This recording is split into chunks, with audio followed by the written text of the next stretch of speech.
When it comes to pain, JC screams it out and I take it out. In slightly unrelated news, I'm going to take the next 10 things out of my head because otherwise I'm going to get in a whole lot of trouble if I say any of them, and 10 is truly being generous. My mind was truly spinning like goddamn tires, ready to race down the goddamn track and see who would scream and who would take it out. Boy, that was really creepy. Let's just get to it, shall we? I'm Joe Rant with my review WWE NXT New Year's Evil 2023. That is the closest you're going to get to me singing the song from the cult classic 1980s slasher New Year's Evil that I did retro review some time ago. And yeah, this is the third annual New Year's Evil edition from NXT, and boy, this was certainly the kicker, wasn't it? Okay, let me address the elephant in the room. I don't even know how an elephant fits in this goddamn neighborhood because it's a pretty small neighborhood. And elephants, if you don't know, they're really, really goddamn big. So now you know, as the kids say. I don't think that's how that saying actually goes. There are rumors, innuendo, innuendo, conjecture, and a whole bunch of stuff, a media firestorm. Nobody knows if WWE has been sold or hasn't. If Vince McMahon made a deal with somebody that might actually end up being a little bit more evil than him, possibly, maybe, who knows? There's no way of knowing. So when that, we'll cross that bridge when we come to it. Hopefully somebody good buys it. We'll see. I mean, there's no way of really knowing. Maybe by the time you guys are watching this, it's like WWE will just be absolutely imploding. Who the hell knows? But in the meantime, let's talk about this show. Speaking of imploding, boy, my interest in NXT has just goddamn imploded. Look, there are talents that are actually trying. There are people I like on this particular roster, even though they're all under the same banner. Good grief, this was the fucking kicker. We start off with Chase University, so right off the bat, we're just making this comedy and stupid. I know there are people that like Chase University. That's fine. They run down the card. This is the first 5 minutes of the goddamn show. Why is Dijak dressed like Masahiro Chono? Why? Just why? I like Dijak. What the hell is going on? Dijak versus Tony D with Stacks. Wesley joins commentary. I hate Booker T on commentary. I hate him on commentary. Please stop having him do commentary. He doesn't make any sense. Wesley was here because whoever won would face him for the North American Championship at some point. Probably at Vengeance Day, since they're really, really hyping that. Good luck filling up the Spectrum Center in Charlotte. Who am I supposed to cheer for? Because Dijak doesn't really have much of a character. Tony D hasn't felt this flat in a while, and the whole thing with Stacks really isn't all that good. Stacks got cuffed by Dijak during the break, and then eventually Tony D's like, no, your family, I'll protect you, and then gets hit with a big boot, and these cuffs were about like 20 feet long, like it could have reached pretty much from this wall all the way to the wall in the living room, like, a few rooms over. But nevertheless, Dijak wins. Okay, that sort of makes sense because Tony D already got a shot. And then Mackenzie is with JC and Gigi. I have seen this movie before. JC screams it out and I take it out. And I got 18 other women I can take it out on. Never mind. And then Sangha shows up. Veer decided not to come. Veer kept coming and coming and coming in Raw, but now he decided, I'm not going to come now.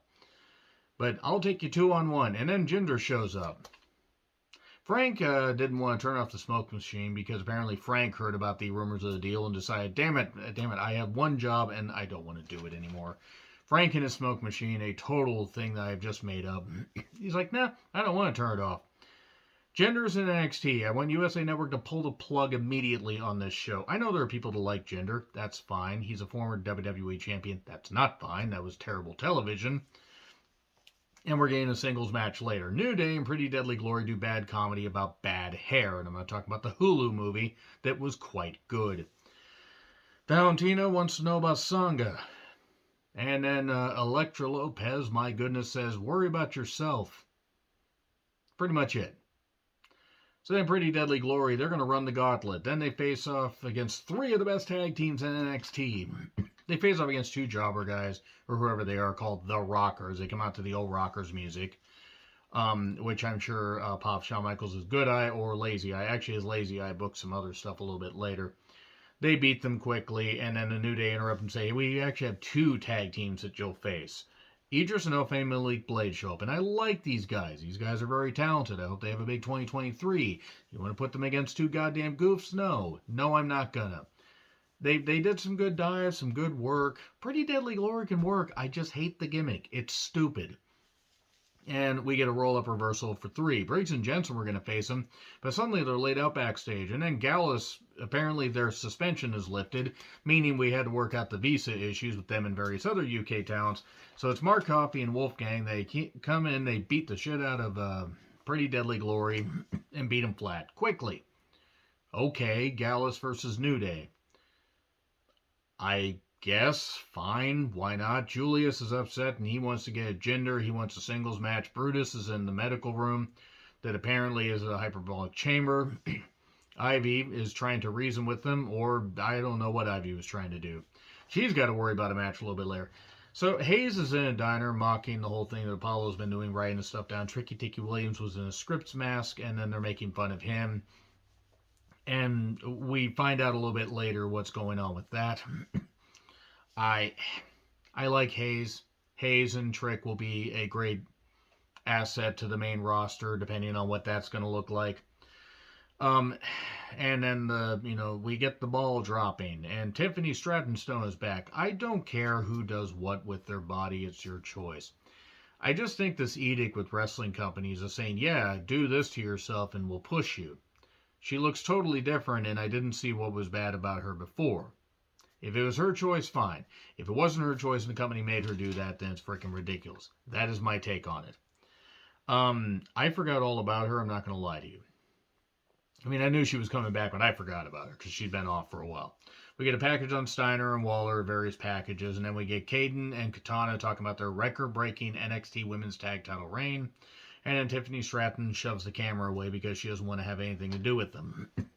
Speaking of something I didn't want to have anything to do with, Grayson Waller is up next against Steiner for the NXT title. And big fight field. Look, Waller is insufferably good in the ring, and he was playing, a good heel here, as he is known to do. The crowd was split. I'm going to say right now that the whole thing about the middle rope busting, that was very convenient because you saw one point where there was a buckle bump just before it and something flew out, and then the whole thing conveniently collapsed. And they fixed it quickly during the break. Waller did some nice arm focus. He mocked the recliner, got, picked up, and then Steiner just showing up that insane strength. But then it looked like instead of going to the top rope, Waller goes to the middle rope. It breaks again, and he gets counted out. It's like WCW Thunder 2000 took over this goddamn episode. I get why they were trying to do it. The thing is doing non-finishes on TV, I guess, are all right, but this feud does not warrant getting another few weeks of build to have a bigger match later. So anyway, stop having Roxanne talk like her family is being held hostage off camera. Maybe I shouldn't say that, given the rumors, but just honestly, she will improve, but good grief. And then Apollo and Axiom Verge are talking. I guess they're going to face Tricky Dicky Williams and Carmelo Hayes in a tag match. And you're a numbers guy. It's Axiom math, not as good as Steiner math. Speaking of not as good, Hank Walker took on Charlie Dempsey. Hank Walker isn't bad. He's improving, and Charlie Dempsey, the son of William Regal, is quite good. He eventually wins with the Regal stretch. It was fine. It was fine for what it was. Sol Ruca was, flexing around and doing handstands and everything. I think she's neat. And St. Elbows Fire says, so you want the match next week? Sorry to every Scottish person who's watching this. I don't know what the hell that accent was. Tyler Bate is coming back, and this time he's back to stay, or here to stay, whatever.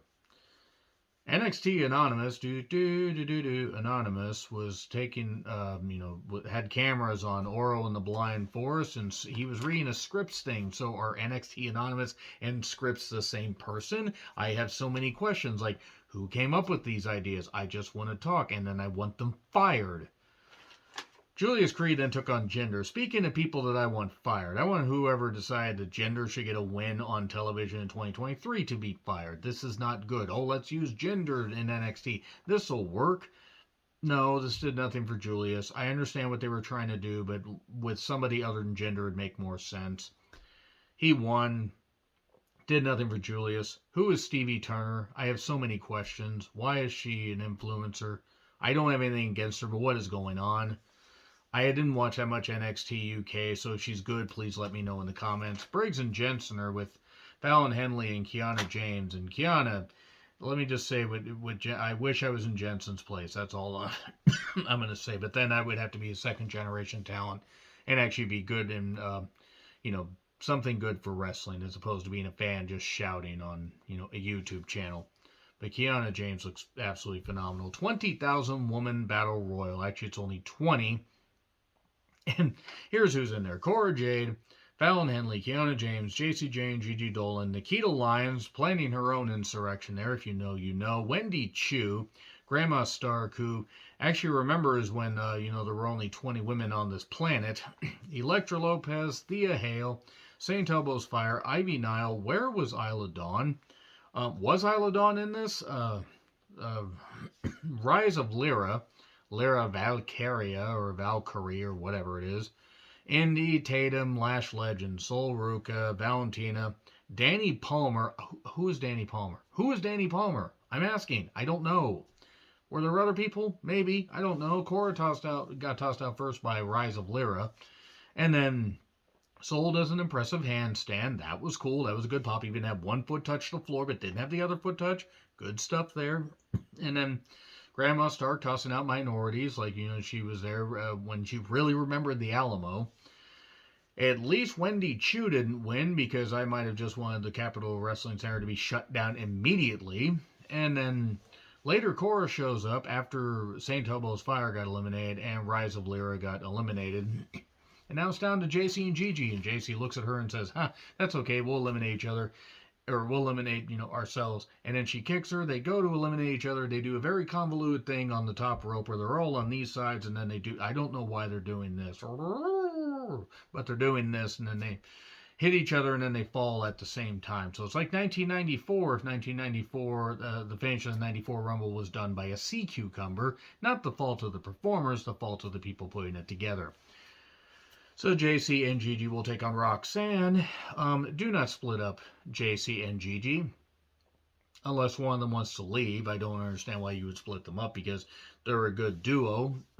Yeah, New Year's Evil. It certainly was evil. Like there was a lot of evil here. And I'm not even talking the evil like Taka Michinoku did, and Funaki did. Indeed. I'm not talking about that. I'm just honestly so done with NXT. Like, anytime something good happens, I'm like, oh, and that gets taken away from me. We'll see after Mania if I feel like reviewing NXT still. Yeah. Anyway, agree, disagree, what I said, like, share, subscribe, Twitter handle in the description. I'm John Ritlin. I'll see you soon.